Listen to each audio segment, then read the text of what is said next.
ನಮಸ್ಕಾರ.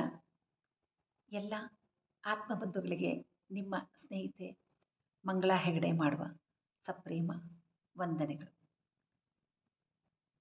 ಕಗ್ಗ ಸಮರ್ಪಣಾ ವೇದಿಕೆ ಆಯೋಜಿಸುತ್ತಿರುವ ಕಗ್ಗ ಸಪ್ತಾಹ ಕಾರ್ಯಕ್ರಮಕ್ಕೆ ಎಲ್ಲ ಆತ್ಮೀಯರಿಗೂ ಸ್ವಾಗತ, ಸುಸ್ವಾಗತ. ಪ್ರಪ್ರಥಮವಾಗಿ ನಮ್ಮ ಪರಮ ಪೂಜ್ಯ ಸನ್ಮಾನ್ಯ ಡಿ ವಿ ಗುಂಡಪ್ಪನವರ ಚರಣ ಕಮಲಗಳಿಗೆ ವಂದಿಸುತ್ತಾ, ಇಂದು ನಾನು ಹೇಳುತ್ತಿರುವ ಒಂದು ಮುಕ್ತಕದ ಸಂಖ್ಯೆ 672. ಫ್ರೆಂಡ್ಸ್, ಇದು ಎಷ್ಟು ಚೆನ್ನಾಗಿದೆ ಅಂದರೆ, ಇದರಲ್ಲೂ ಕೂಡ ಈ ಮಂಕುತಿಮ್ಮನ ಕಗ್ಗದ ಒಂದು ವಿಶೇಷತೆ ಅಂದ್ರೇ ಹಾಗೆ ಎಲ್ಲದನ್ನು ಒಂದು ಉದಾಹರಣೆಯ ಮುಖಾಂತರ ನಮಗೆ ಉದಾಹರಣೆ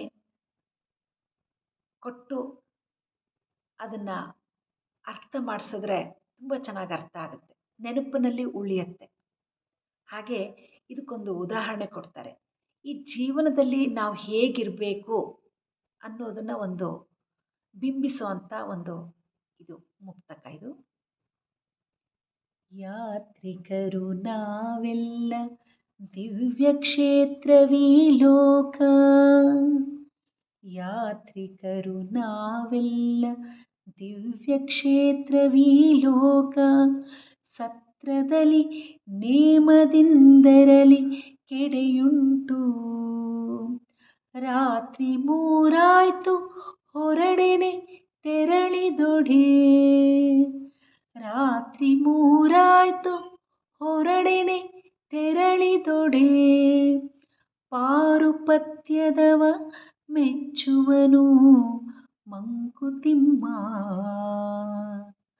ಪಾರುಪತ್ಯದವ ಮೆಚ್ಚುವನು ಮಂಕುತಿಮ್ಮ, ಯಾತ್ರಿಕರು ನಾವೆಲ್ಲ ದಿವ್ಯ ಕ್ಷೇತ್ರವೀ ಲೋಕ. ಡಿ ವಿಜಿಯವರು ಈ ಒಂದು ಹೋಲಿಕೆಯ ಮುಖಾಂತರ ಈ ಜೀವನದಲ್ಲಿ ನಾವು ಒಂದು ಯಾತ್ರಿಕರಿದ್ದ ಹಾಗಿರಬೇಕು ಅಂತ ಹೇಳ್ತಾರೆ. ನಾವೆಲ್ಲರೂ ಹೊರಗಡೆ ಒಂದು ಇದನ್ನು ಮಾಡ್ತೀವಲ್ಲ, ಟ್ರಿಪ್ಪಿಗೆ ಹೋಗ್ತೀವಲ್ಲ, ಟ್ರಿಪ್ಪಿಗೆ ಹೋದಾಗ ಅಥವಾ ದೇವಸ್ಥಾನಗಳಿಗೆ ಹೋದಾಗ ಇದರಲ್ಲಿ ಉಳ್ಕೊಳ್ತೀವಿ, ಎಲ್ಲಿ ಧರ್ಮಛತ್ರಗಳಲ್ಲಿ ಉಳ್ಕೊಳ್ತೀವಿ ಅಲ್ವಾ.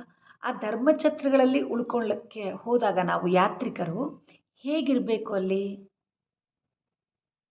ಒಂದು ದೇವಸ್ಥಾನಕ್ಕೆ ಹೋಗಿದ್ದೀವಿ, ನಾವು ಧರ್ಮಛತ್ರದಲ್ಲಿದ್ದೀವಿ, ಆ ಒಂದು ಜಾಗ ದಿವ್ಯ ಕ್ಷೇತ್ರ ಅನ್ನುವಂಥ ಒಂದು ಭಾವನೆ.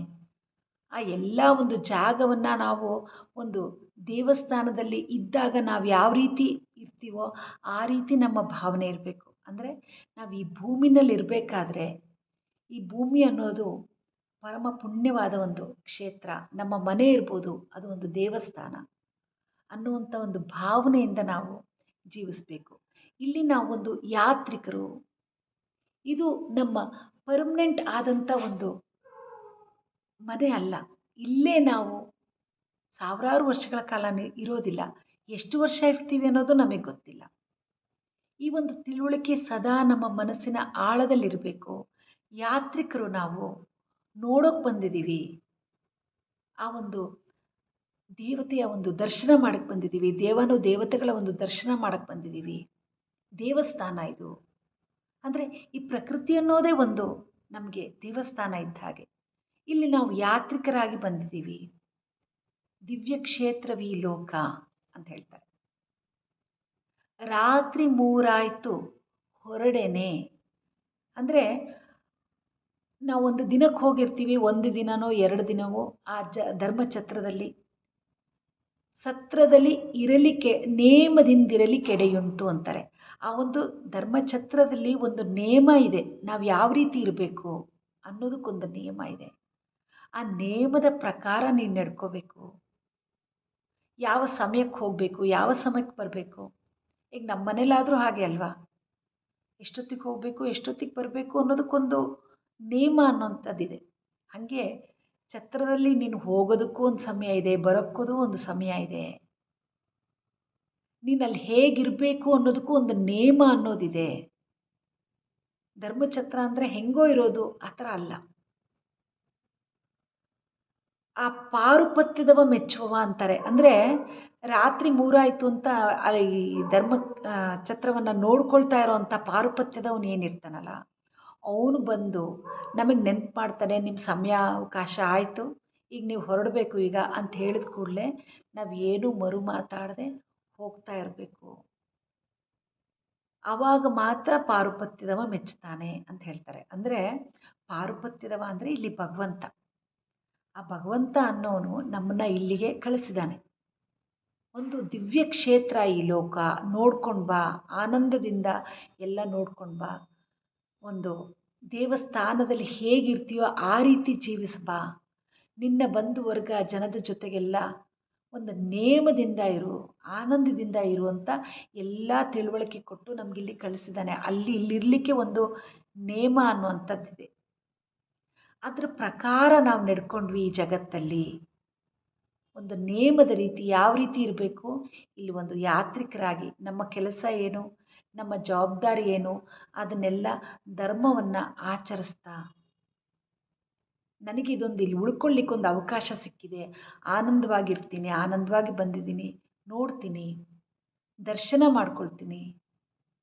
ಇಡೀ ಒಂದು ಕ್ಷೇತ್ರವೇ ಒಂದು ದೇವಸ್ಥಾನದಷ್ಟು ಪರಮ ಪೂಜನೀಯವಾಗಿದೆ, ಪುಣ್ಯವಾಗಿದೆ ಅಂತ ತಿಳಿದುಕೊಳ್ತಾ ನಾವು ಯಾವ ರೀತಿ ನೇಮದಿಂದ ಇರಬೇಕು ಅಂತ ಅರ್ಥ ಮಾಡಿಕೊಂಡು ಅದರಂತೆ ನಾವು ಜೀವಿಸಿ, ಯಾವಾಗ ನಿನ್ನ ಕಾಲಾವಧಿ ಮುಗೀತು ಅಂತ ಭಗವಂತ ಹೇಳ್ತಾನೋ ಆವಾಗ ಮರುಮಾತಿಲ್ಲದೆ, ಯಾವುದು ಬೇಸರ ಮಾಡಿಕೊಳ್ಳದೆ ನಾವು ಹೋದ್ವಿ ಅಂದರೆ ಆ ಭಗವಂತ ಮೆಚ್ತಾನೆ. ನಾವು ಯಾವ ರೀತಿ ಇದ್ದು ಬಂದ್ವಿ ಈ ಒಂದು ಭೂಮಿ ಅನ್ನೋಂಥ ಒಂದು ಪುಣ್ಯಕ್ಷೇತ್ರದಲ್ಲಿ, ನಾವು ಯಾವ ರೀತಿ ಇದ್ದು ಬಂದ್ವಿ ಅನ್ನೋದನ್ನು ಕಂಡಂಥ ಭಗವಂತ ಅಂದರೆ ಪಾರುಪತ್ಯದವ ನಮ್ಮನ್ನು ಮೆಚ್ತಾನೆ ಅಂತ ಈ ಒಂದು ಉದಾಹರಣೆಯ ಮುಖಾಂತರ ಡಿ ವಿ ಜಿಯವರು ನಮಗೆ ತಿಳಿಸ್ಕೊಡ್ತಾರೆ. ಅಂದರೆ ಇದೆಲ್ಲ ಅಷ್ಟು ಈಸಿನಾ? ಅಷ್ಟು ಸಹಜವಾಗಿ ಈ ಜಗತ್ತಿಗೆ ನಾವು ಬಂದ ಕೂಡಲೇ ಅಯ್ಯೋ ನಾವು ಯಾತ್ರಿಕರು ಇದನ್ನೆಲ್ಲ ನೋಡ್ಕೊಂಡು ಹೋಗಕ್ಕೆ ಬಂದಿದ್ದೀವಿ, ಇಲ್ಲೇ ನಾವು ಪರ್ಮನೆಂಟ್ ಅಲ್ಲ, ಇಲ್ಲೊಂದು ನೇಮದಿಂದ ನಾವು ಇದ್ದಾಯಿತು, ಯಾವಾಗ ಭಗವಂತ ಕರಿತಾನೋ ನಮ್ಮ ಟೈಮ್ ಯಾವಾಗ ಬರುತ್ತೋ ಆವಾಗ ನಾವು ಹೋದ್ರಾಯ್ತು ಅನ್ನೋಷ್ಟು ಸಹಜವಾಗಿ ಇರುತ್ತಾ ಪರಿಸ್ಥಿತಿ? ಸಹಜವಾಗಿರೋದಿಲ್ಲ. ಮನಸ್ಸು ಕೆರಳುತ್ತಾನೇ ಇರುತ್ತೆ, ಕುದೀತಾನೇ ಇರುತ್ತೆ, ಕೊರಗ್ತಾನೇ ಇರುತ್ತೆ.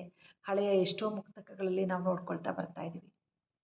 ಸೊ ಇಂಥ ಮನಸ್ಸನ್ನು ನಾವು ದೀರ್ಘದ ಒಂದು ಅಭ್ಯಾಸದಿಂದ ಅದಕ್ಕೆ ತಿಳುವಳಿಕೆ ಕೊಡ್ತಾ ಕೊಡ್ತಾ, ಸಾಂತ್ವನ ಕೊಡ್ತಾ ಕೊಡ್ತಾ ನಾವು ಬರ್ತಾ ಹೋದಂಗೆ ನಮಗೆ ಈ ಒಂದು ದಿವ್ಯ ಕ್ಷೇತ್ರದಲ್ಲಿ ಯಾವ ರೀತಿ ಜೀವಿಸಬೇಕು, ಯಾವುದಕ್ಕೆ ಪ್ರಾಮುಖ್ಯತೆ ಕೊಡಬೇಕು, ಯಾವುದು ಶಾಶ್ವತವಾದಂಥದ್ದು, ಯಾವ ಧರ್ಮವನ್ನು ಆಚರಿಸಬೇಕು, ಹೇಗಿರಬೇಕು ಅನ್ನೋದು ಎಲ್ಲದರ ಒಂದು ಕಲ್ಪನೆ ನಮಗೆ ಬರುತ್ತೆ.